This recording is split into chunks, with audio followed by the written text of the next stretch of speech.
start again. It's a redskin. Hello and welcome to the Corgi Town USA podcast. I'm Candy Kemp. This is Chuckles in my lap. He's a tri-colored corgi. Dear listener, he is the president of the Corgi Committee. And with me, I'm Catherine Cohen, and let's see. Oh, they're still to my right and still napping is Digby, my corgi, and the honorary corgi, Wigan, who is an Australian cattle dog. yeah, he's a sweetheart. He is a sweetheart. They're all sweethearts. They are. Digby's They a are. sweetheart. He's doofy, but He's a sweetheart. doofy. He's energetic. Wigan is not energetic anymore. He's 12 years old, but he was an agility dog. Yeah. I had never even heard of that until I met Wigan, and he's like agile. Yeah, they're good for working breeds. Yes. The agility training is good for working breeds. It gives them a job and somewhere to direct that energy. Yes.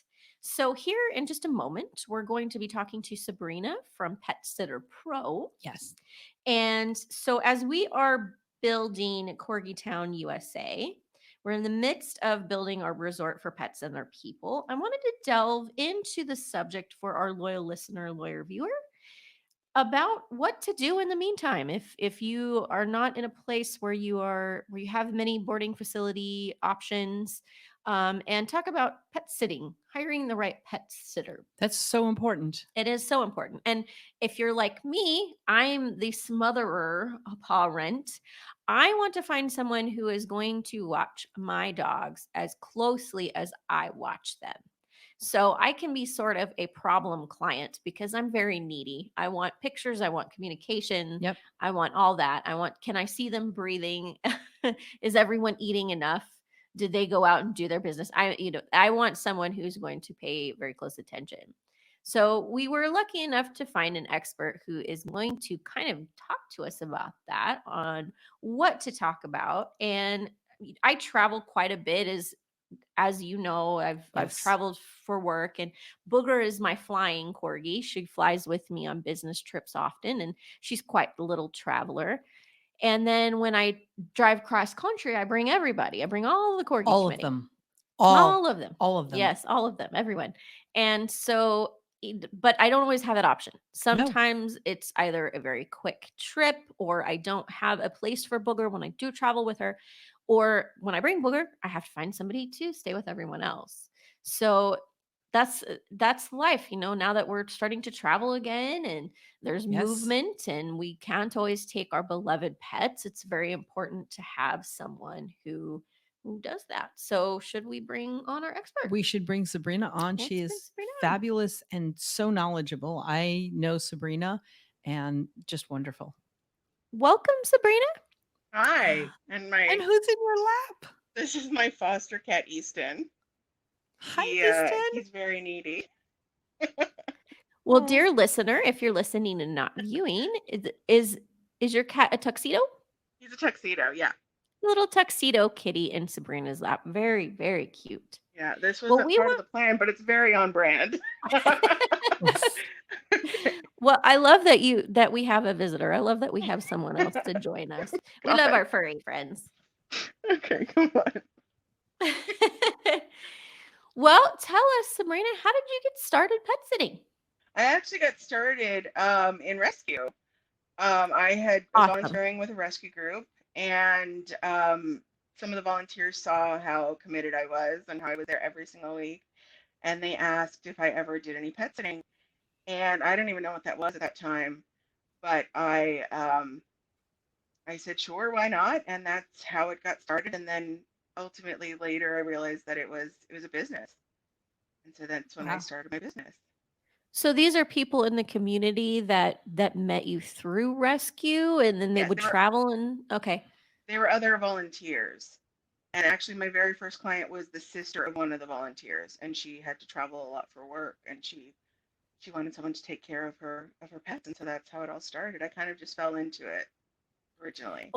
Well, and it's very helpful to these people as well as you're getting to know them, because they know you, and Yeah. you're more apt to hire someone to watch and care for something so close to you as your beloved pet if you've actually met met you and worked with you, and they know that how attentive you are with the animals. Right. Right. Exactly. Well, so we can look, obviously we look for pets that are, there's certain qualities that we look for to Yeah. to that point. Do we know the person? Are they going to pay close attention? That's always my thing. Are they pay close attention? My pets are not just background pets. They're a very integral part of the household. So Yeah.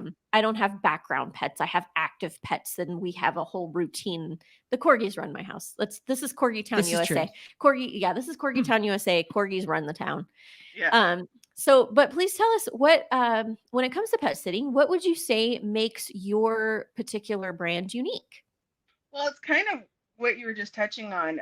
Everyone who does this says, "Oh my God, I love animals," but that's the easy part. Right. No one has to work to love animals. It's just part of who you are. The hard part is the attention to detail, and it's the scheduling, and it's making sure when you're balancing all the plates and everything, and making sure that everyone is getting the attention they need in the time frame that you have promised. And that's what's the job part. The loving your animals isn't the job.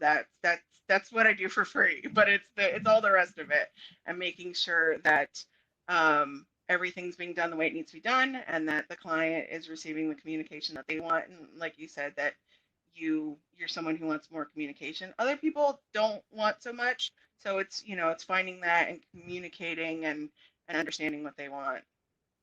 Yeah, and how fulfilling for you, because you love being around them. So if you're going to be there and watch them and play with them and feed them and get to care Right. for them, that sounds like really fulfilling work for you, being an animal lover. Yeah, Yes. exactly.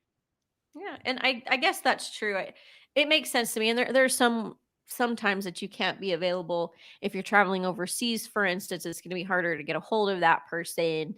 Maybe they want to know that. Not to say that there's not value in that, just because I'm a little bit of a psycho. I want to know what's happening every moment. But there's definitely value in that if you're traveling, and you cannot be, not that you'd be bothered with it, but as a pet owner, if you're busy, you just can't. That's not something you can worry about. And there's the time difference depending on where you're Right. traveling. I Middle of the Yeah. night.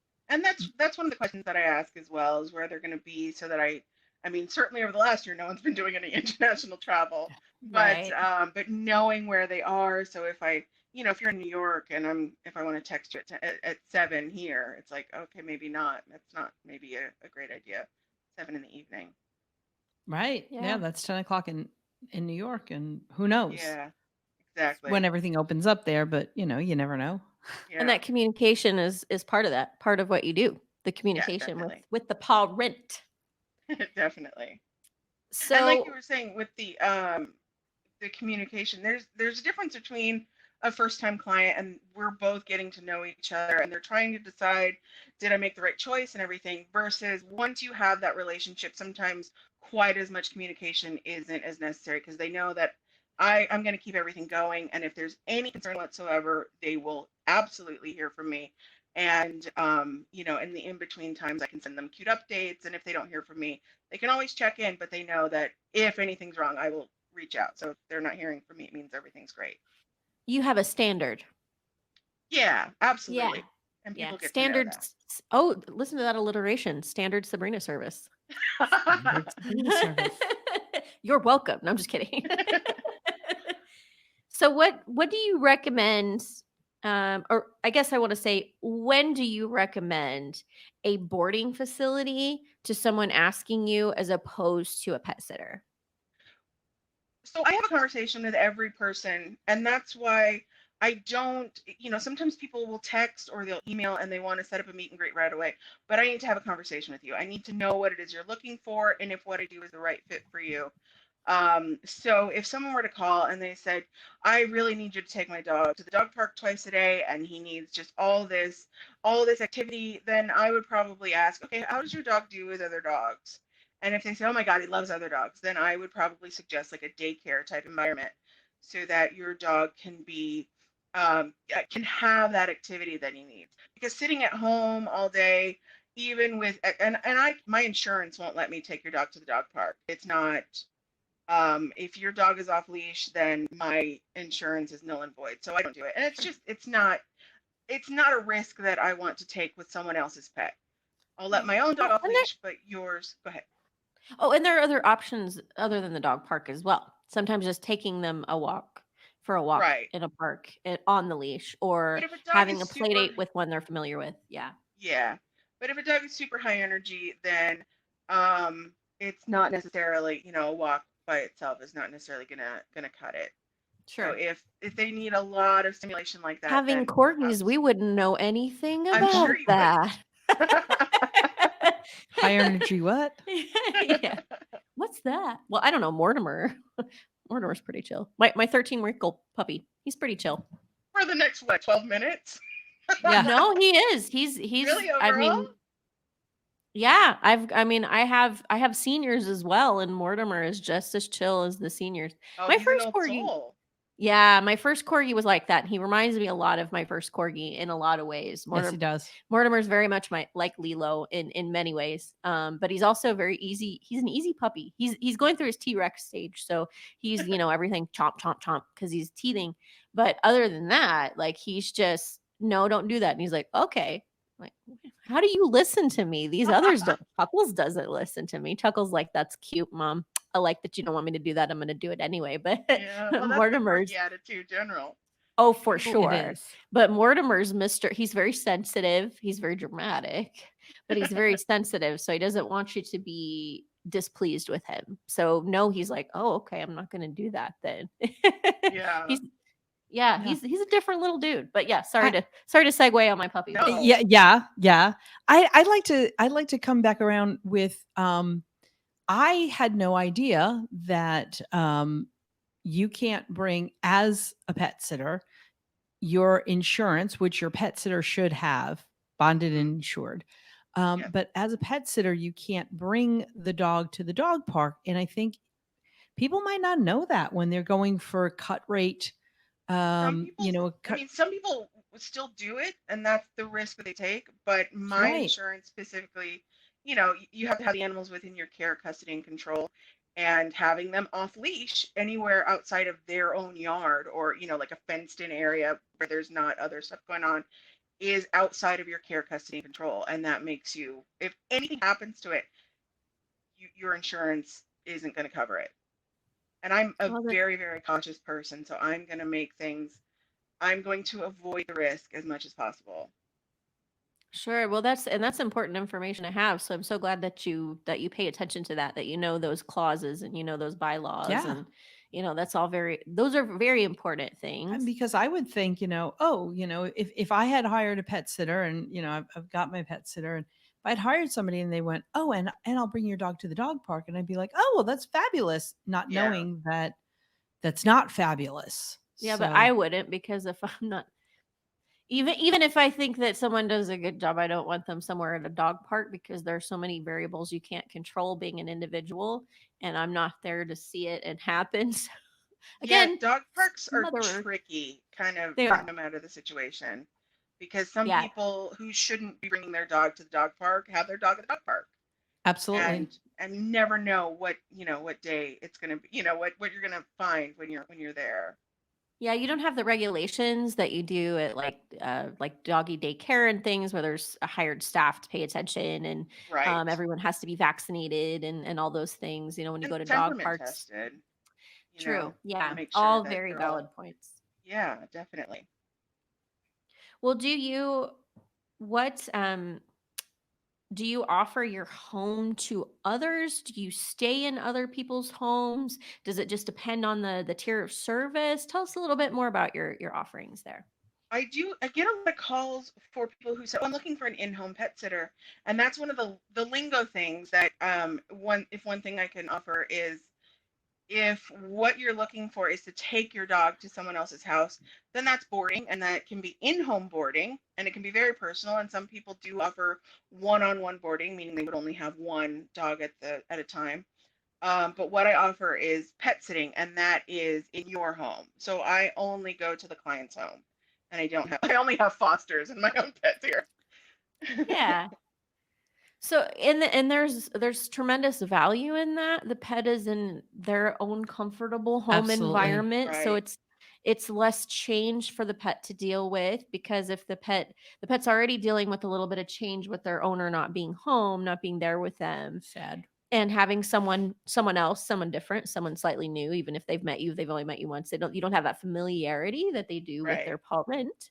So, but that's kind of another layer of security for the pet, in that they're safe in their home, safe Yes, in their they're space. they're in all the familiar smells and sights and sounds. Yeah. Yeah, and So again, it comes down to the individual pet figuring out what works specifically for that animal.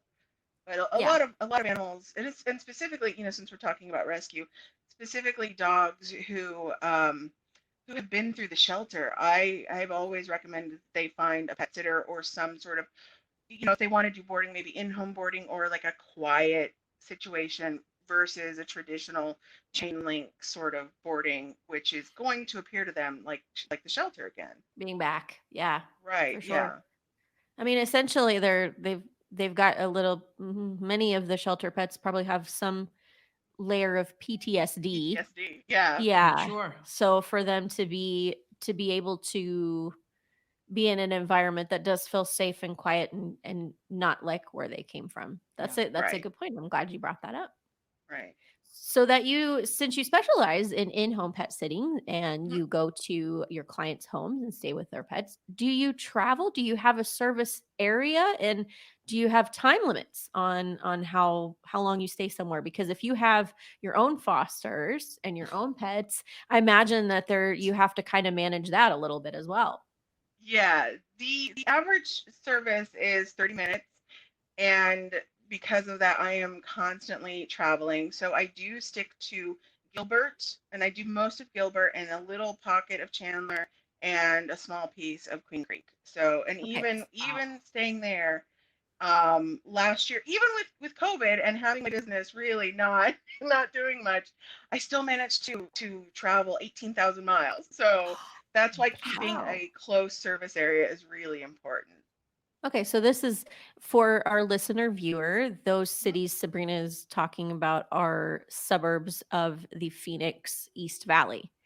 Yeah. So that's a good question to kind of bring up. And what questions would you recommend for someone who, if they're not in those cities that you mentioned in the East Valley of Phoenix, but they live somewhere else and they're watching or viewing, what recommendations would you have for them to ask a potential dog sitter?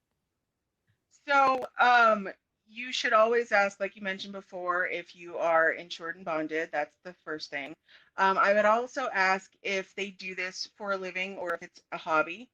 So the people who do it as a hobby, as a benefit, it's usually cheaper. The service is usually cheaper. So if that's really important to you, then perhaps that's attractive. But the downside is with a hobby sitter is that the likelihood that next time you want to travel, if you really like them and you want to use them again, they may have moved on to the next thing. So that's something to keep in consideration. You Yes. also want to ask if they work alone or if they have independent contractors or Good question. employees. I I thought at one point that I might have employees or independent contractors, but as I really, grew in this business, I realized that what I really like about it is being able to, um, control all the variables as much as possible. And the people I know who have hired pet sitters or have independent contractors, it's a revolving door. And even when you explain to them that as much as you might think that this job is all about playing with puppies, which everyone always says when they realize that that's what I do, it is largely, um, it's work. It's still a job, and Sure. Yeah. managing, like I was mentioning earlier, managing everyone's needs is the hard part. Yeah. And when employees find out about that, they often quickly become disenchanted, and then you're hiring again. And I didn't want to do that to my clients, especially once I built up a relationship with a client. I want to Right. make sure that you know that it's going to be consistent. It's always going to be me. I'm always going to provide the same amount of service. It's not going to be, this person now and then next year it's going to be a new pet sitter, and every time I'm going to have to introduce you to someone new. Sorry. Oh. So And it's always me. pet services is such a personal it's such a personal service to be in. Yeah. Absolutely. And to your point, and part of that balance when you're an entrepreneur like yourself and doing this is that you do build those relationships with your clients and that they only do want you. And so that's part of that as well. I run into that with my veterinarian because I love my Yes. veterinarian. Yeah. And the clinic itself is a great clinic. It's her practice. She does a great job. She tries to hire well as best she can, and she does a good job. And there are other doctors there that are great, but they're not her. They're Yeah. not the same doctor that's been seeing my first corgi and was his doctor for most of his life. So of course I want all my animals to see. But that's kind of that problem and balance Yeah. as you grow. Sometimes you have to control that growth Yes. if you don't want to branch out and have to hire contractors and subcontractors and have to build those relationships, because that's also another layer of operations that you have to deal with as Very well. much. Yeah. Yeah. Very difficult. Introducing And clients to new people. and as the business owner, it's hard to manage the quality of the service that's being provided. Right. And there's so many different things going out, and there's different people, and everyone is taking part. Right. So when they hire you, they're going to get you, Yes, who they it's know and always love. me. It's Yeah. always me, and I'm the one who answers every phone call and responds to every, so in some cases, you if you're working with a company that has employees, you might communicate with the sitter, but you might also communicate with like a manager or the owner or someone else, and then they have to go and they have to talk to the pet sitter and find out and I want the direct communication. Right. Lost in That's translation. Yeah. absolutely. Yeah, and again, it's one of those very personal very very personal services. And if you're someone like us who are over the top about our pets, and our pets are our children, we want that very close, very attentive connection. So Yes. I applaud you for recognizing that. I mean, I think there's a lot of value in that for your clients. Yeah, Absolutely. the better business thing would be, okay, well, I can work less and I can have other people do it, but I never liked that option. Yeah. I So wouldn't tell want that as the if I were looking for a pet sitter, I don't really want your employee. that extra layer. Right. Yeah. You Right. don't want to talk to the receptionist. You want to talk to Exactly. the person actually giving the Exactly. service. Yeah. Yeah. Yeah, exactly. That's a good point. I hadn't thought about that before, but that's a very good point. As you grow into what you're doing to be able to handle all that and manage that. And I love that you do that. And that, to me, that's tremendously valuable.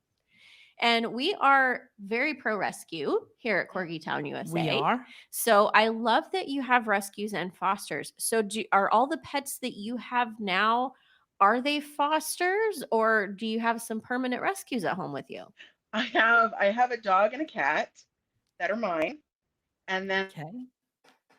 I have two cat fosters and a dog foster right now. Wow. She So has the it's menagerie. I do. Yeah. The Yeah. dog was So wonderful. a friend and I, who's actually also a client. Stephanie. We found Yes. her on the freeway. Yeah. We know. Oh. Yeah. We both know Stephanie, Yeah. and who's also a big rescue Mm-hmm. proponent Yep. and a Yeah. big dog lover. Yeah. Yeah. Oh We my How? gosh. found this dog on the freeway, and then we made sure she went to the shelter so that her owners could claim her, and they never did. So we have her, and then she's going to go up to a German Shepherd rescue. So, Aw. Mhm. so I Well, only you're have a doing temporary. awesome work. Thank you for Thank that. you. Thank you. Yeah, that's amazing. When you get hired and you go to stay at a client's home, do you ever bring your pets with you?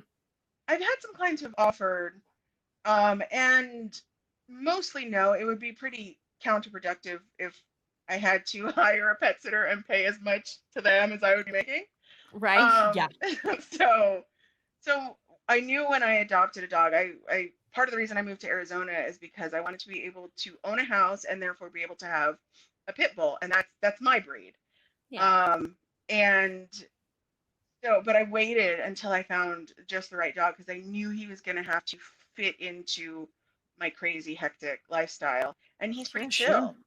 and he's great with being at home when I have to do overnights, or and of course I make sure that his needs are managed, but I he's at home, and he's laying on my bed right now.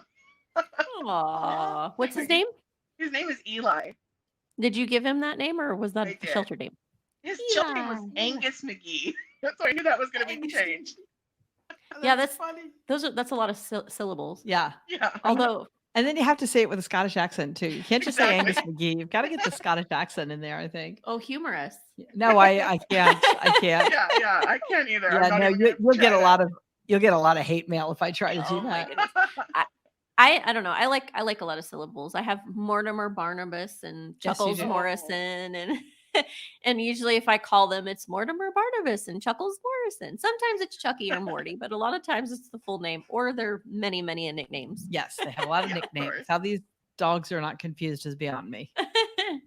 Well, so let's touch back on we were talking about what questions to ask and what to look for. So just to recap, and let's be sure that I didn't miss anything, but listener viewer, if you're going to hire a pet sitter, Sabrina recommends that you get someone licensed, bonded, and insured. Absolutely. And licensed, I want to make a note, licensed, Yeah. at least in this area in Arizona, it only means a business license. So there's not a governing body that says that I'm licensed to be a pet sitter.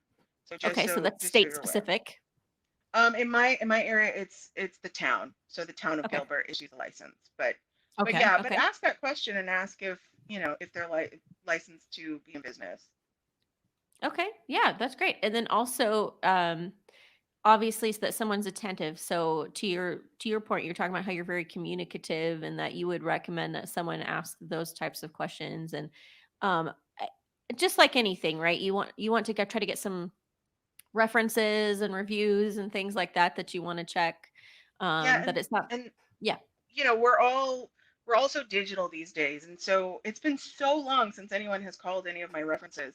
And I have reviews online, but I do think that there is something so great about being able to talk to a person, and that might just be showing my age because everyone else is, No, wants I to do like everything it. online.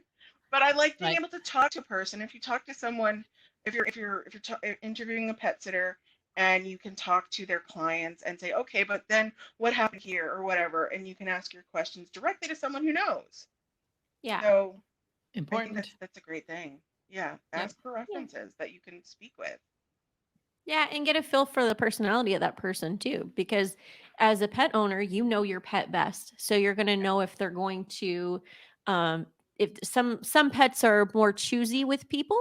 Most dogs are pretty friendly and like others, but there are also breeds that aren't as friendly as others. So if the person is True. very loud, speaks very loudly, that could startle pets, especially some of the shelter pets that maybe have been in loud places or may have Right.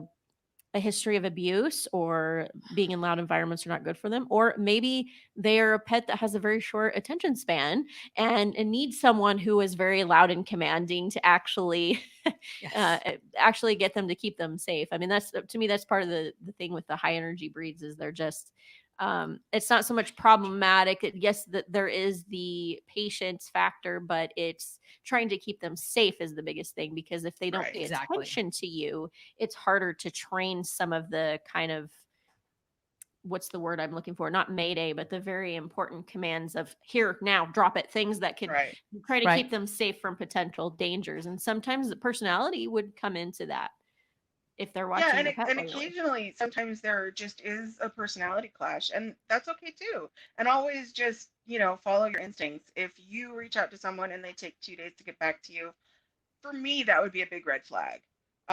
So just whatever it is that you find important, if there's something that is just off, go to the next one. I mean, Yeah. there, fortunately or unfortunately, there are so many. So what I'm hearing is independent like yourself, you're going to get that personal touch as opposed to hiring kind of like a box who they do use independent freelancers who do more hobby. If you're professional and your livelihood depends on it, you're going to get more of a personal touch of someone who's going to be more Right. communicative and you'll have a one person. That makes sense. Thing Yeah, to sure. to keep in mind. Okay, I understand. Well, thank you so much for that advice. And we are going to Awesome. share. So on Facebook, you can reach Sabrina at AZ Pet Sitter Pro. For those listening, it's AZ as in Arizona, Pet Sitter Pro. So Yes. look her up, give her a call if you want someone to pay very close attention to your pet while you're away and have someone who cares and who is going to be the person that you meet taking care of them. Reach out to her. That's right. And I'd also follow Sabrina Mhm. because she does wonderful articles on pets and, uh, keeping your pets safe and all that stuff. So she does wonderful articles. Absolutely follow her. And if you're not in the Gilbert, Chandler, Queen Creek area, but you know somebody who is, recommend her Yeah. because she's And one wonderful. other thing is if you are in my immediate area, but you are in the general Phoenix area, um, give me a call and I'd be happy to offer you a referral because I'm part of a networking group and that's what we do.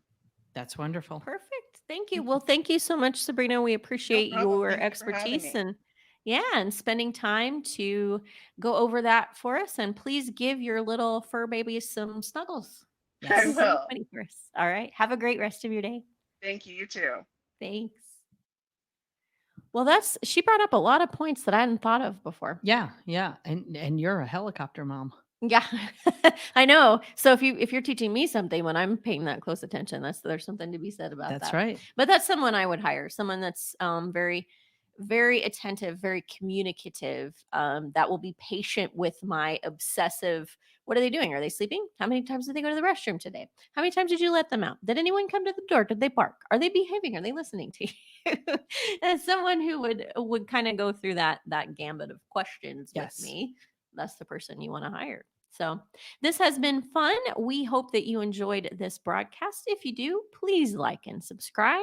Follow us on Facebook, TikTok, Instagram at Corgi Town USA. Go over to our website. We have some fun photography on there, as well as some references and helpful links for the pet owner. We are here for you every Thursday, pretty much anywhere you can find a podcast: Google, Apple, Spotify. Follow us on YouTube, of course. It's Candy, Cat, Chuckles, Digby, and Women, Corgi Town, USA. Bye.